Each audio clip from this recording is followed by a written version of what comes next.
My area of research is innovation studies, and the main aim or the main objective of innovation studies is to identify the different actors or the different agents that are playing a role in the innovation system in a particular region or a particular country, and how do they contribute to the creation and accumulation of knowledge and innovation for economic growth and for productivity. Innovation doesn't have to be anything fancy or totally radical, but can be a new product, a new service, or a new good that is contributing to create value to the society, to solve a problem, economic value or social value. And how do you put the pieces together in order to be able to bring this something new that is creating value? That depends on the people that you hire. How do you empower them in order to create knowledge, to accumulate knowledge, and to share that knowledge with other people? In one of the previous studies that I developed, I emphasized what are the different roles within the organization to accumulate that knowledge. What are the different challenges that organizations, managers, and people working in the organization face in terms of identification of what is the knowledge that they need? We talk a lot about open innovation. And what does that mean? That has different implications for different firms and for different industries.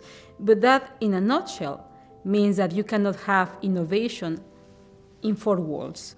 You have to rely either on collaboration with your suppliers, with your customers, with universities in the system, or even with your competitors. Many companies have done that.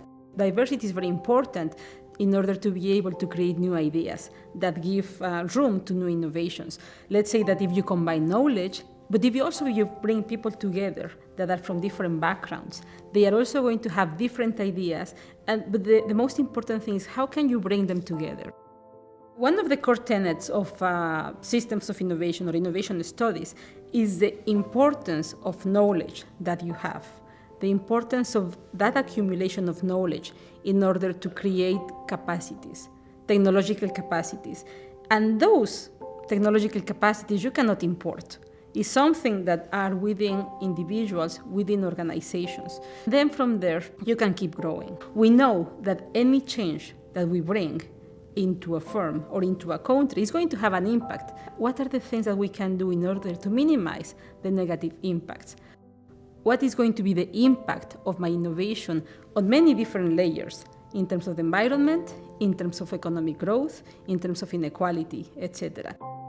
When you have innovation, when you have development, when you have technological growth, you are trying to up the way where society is, right? When you incorporate the TV or the washing machine or whatever, you improve the lives of people. But you also have created inequality. And that's definitely a hot topic on innovation studies. How can you minimize those inequalities? That is something that maybe firms or organizations cannot do in isolation.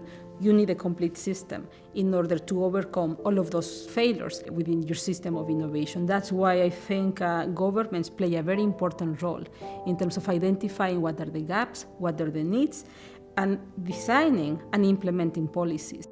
Are you having enough impact in terms of job creation? Are you having enough impact in terms of environment, in terms of education? So you have to create those policies that are necessary, but you also have to evaluate them. What is the impact that you're having?